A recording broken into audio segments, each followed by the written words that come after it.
பன்னீர் layer bajji. அதுக்கு என்னென்ன தேவை, எப்படி பண்ணணும்னு பார்க்கலாம்.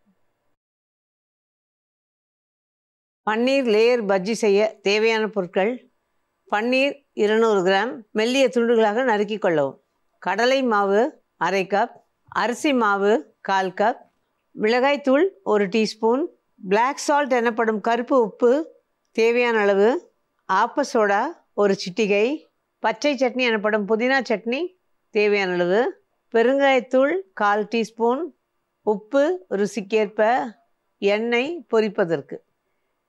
இந்த பன்னீர் லேயர் பஜ்ஜிக்கு தேவையான பொருள்லாம் பார்த்தோம் இல்லையா. நான் ஒரு பக்கம் எண்ணெயை காய போட்டிருக்கேன். ஒரு பவுல் ரெடியாக வச்சுருக்கேன். இதில் கடலை மாவு,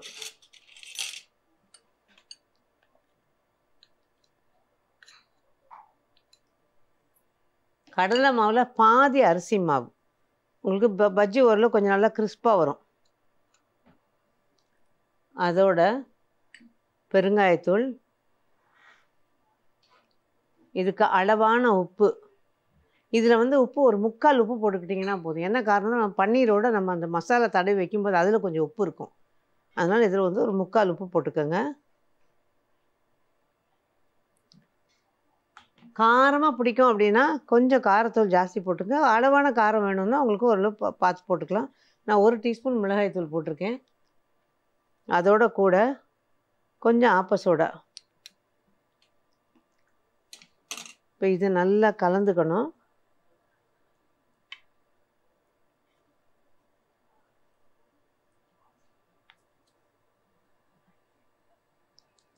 தேவையான தண்ணியை ஊற்றிட்டு கலக்கலாம். கடலை மாவு சட்டுன்னு தண்ணி கூடும். அதனால் கொஞ்சம் ஜாக்கிரதையாக தண்ணி ஊற்றணும். பார்க்கறதுக்கு என்னமோ இதுவாக இருக்க மாதிரி இருக்கும்.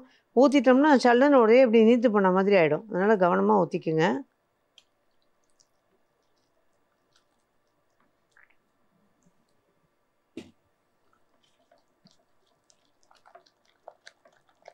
இப்போ இது நல்லா கலந்துருங்க.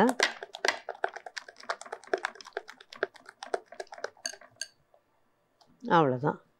இப்போ நம்ம போடுற போது ஒரு தடவை நல்லா கலந்துடலாம். இது அப்படியே இருக்கட்டும். இப்போ பன்னீரில் நான் அந்த சட்னி தடவணும். இப்போ இந்த கடலை மாவு கலந்தாச்சு, எடுத்து வச்சுடுவோம். அடுத்து பச்சை சட்னி. இந்த பச்சை சட்னி எப்படி பண்ணுறதுன்றதை சொல்கிறேன். பிளாக் சால்ட்டுன்னு சொல்கிற கருப்பு உப்பு, அதோட பன்னீர். இப்போ இந்த 200 கிராம் பன்னீரை நான் இந்த மாதிரி மெல்லிசாவும் நறுக்கி வச்சுருக்கேன். கொஞ்சம் ஒரு பக்கம் கனம் ஒரு பக்கம் மெல்லிசாக இருக்கும் அது. பட் ஓரளவு பரவாயில்ல. இது எவ்வளோ இதோட நடக்கும், உங்களுக்கு தேவையான வடிவத்துலேயோ இல்லை சைஸ்லேயோ நீங்கள் நறுக்கி வச்சுக்கலாம். நான் நறுக்கி இந்த மாதிரி வச்சுருக்கேன். இந்த பச்சை சட்னி இதில் தடவி இந்த பிளாக் சால்ட்டை லேசாக தூவ போகிறோம். இது என்னென்னா, இந்த பச்சை சட்னி யூஸ்வலாக நான் வீட்டில் அரைச்சி வச்சுருவேன். பச்சை சட்னியும் சரி, அந்த ஸ்வீட் சட்னியும் சரி. இதுக்கு ஒரு கட்டு புதினா எடுத்துக்கிட்டு 1/2 கட்டு கொத்தமல்லி எடுத்துக்கலாம். புதினா வாசனை நல்லா பிடிக்கும்னு நினைக்கிறவங்க. அல்லது 1 கட்டு கொத்தமல்லியும் 1/2 கட்டு புதினாவும் மாற்றியும் போட்டுக்கலாம். இதுக்கு ஒரு 3 அல்லது 4 இதுக்கு மேலே வேண்டாம். 3லேருந்து 4 பச்சை மிளகா, ஒரு எலுமிச்சம்பழம் இதை எடுத்துக்கோங்க. அதோட கூட கொஞ்சமாக தேவையான அளவு உப்பு, அப்புறம் சர்க்கரை, நல்ல ஒரு 1-1.5 டீஸ்பூன் சர்க்கரை. அந்த சர்க்கரை எதுக்கு சேர்க்குறதுனா அந்த நிறம் மாறாமல் ஓரளவுக்கு இருக்கும் அப்படின்னு.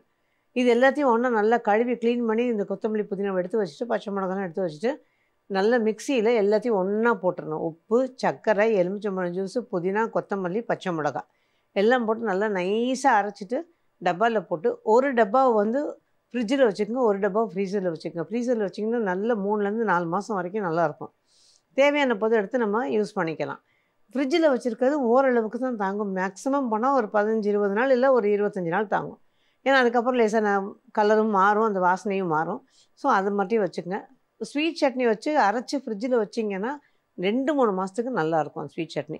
பட் அது அதை சேர்ந்த ஒரு டிஷ்ஷு பண்ணும்போது அது எப்படின்னு சொல்கிறேன். இப்போ இந்த பச்சை சட்னி பார்த்துக்கிட்டிங்கன்னா, ஏற்கனவே அந்த மாதிரி அரைச்சி வச்ச சட்னி இது. இதில் கொஞ்சமாக இந்த பச்சை சட்னியை கொஞ்சமாக தடவிக்குவோம் ஒரு பக்கம்.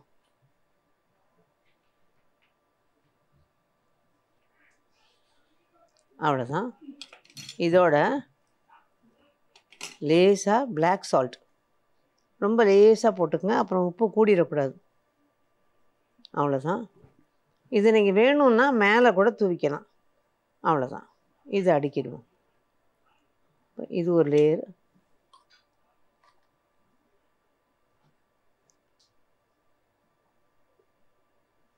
இந்த பிளாக் சால்ட் வந்து அஜீரணத்தை போக்குது, நெஞ்சு கரிச்சல் எல்லாம் எடுக்குது, நல்லா இருக்கு.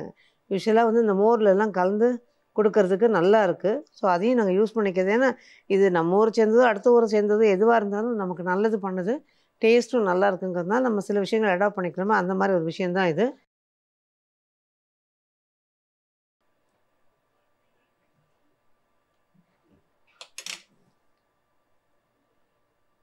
நான் பொதுவாக வீட்டில் வந்து சாதாரணமாக நம்ம வாழைக்காய் பஜ்ஜி, உருளைக்கிழங்கு பஜ்ஜி இந்த மாதிரிலாம் போடுவோம் இல்லையா? அப்போ நான் என்ன பண்ணுறது, பஜ்ஜியை பொரித்து எடுத்ததுக்கப்புறமா இந்த பிளாக் சால்ட்டை லேசாக மேலே தூவி குலுக்கிடுறது, அல்லது சாட் மசாலா.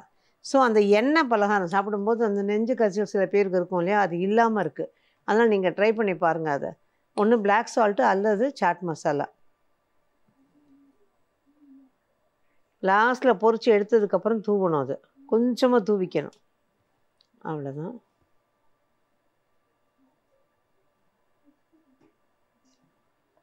இப்போ நம்ம அந்த கலந்துருக்க மாவில் நனைச்சி அதை பொரிக்கணும்.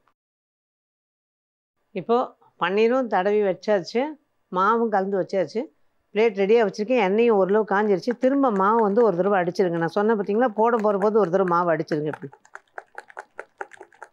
கொஞ்சம் ஃப்ளஃபியாக வரும்.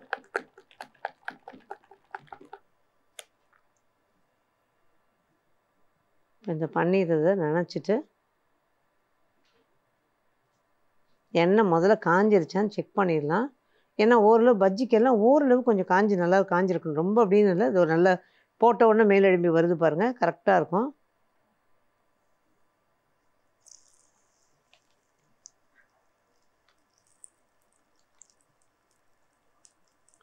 எல்லா பக்கமும் ஓரளவு கொஞ்சம் நல்லா பரவுற மாதிரி போட்டுருங்க.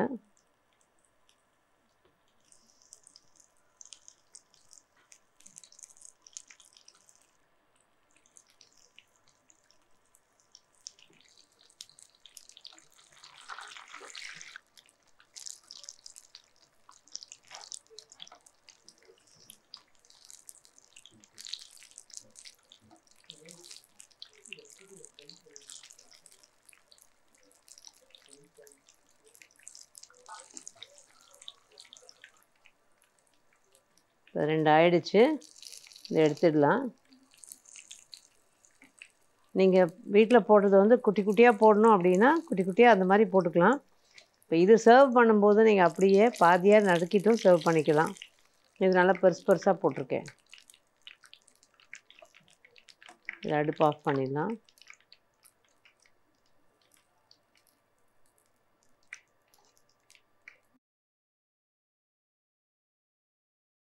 பஜ்ஜி செஞ்சு ரெடியாக எடுத்து வச்சாச்சு, பொரிச்சிட்டேன், எடுத்து வச்சுட்டேன். இப்போ இது பிளேட்டிங் பண்ணிடலாம். பார்த்தீங்கன்னா